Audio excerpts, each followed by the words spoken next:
Lamento mucho no poder explicaros en este vídeo todo lo que está pasando en la Audiencia Nacional, en los juzgados, etcétera, etcétera, etcétera. Todos los protagonistas de estos últimos años están pasando estos días por los distintos departamentos que he nombrado y que los están reclamando. Nos falta una persona clave, David Sánchez Pérez Castejón, hermano del presidente.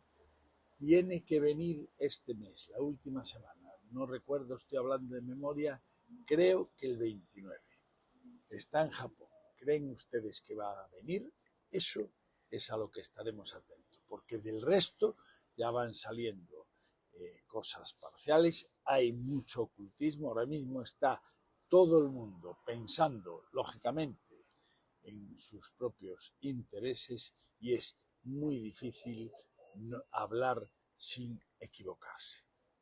Por lo tanto, y yo tengo además secretos de los protagonistas que no los puedo decir en este momento, lo que me hace que, por desgracia para mí, porque no os lo puedo decir a vosotros, mis seguidores, van a pasar muchas cosas, pero no es el momento de contarlas.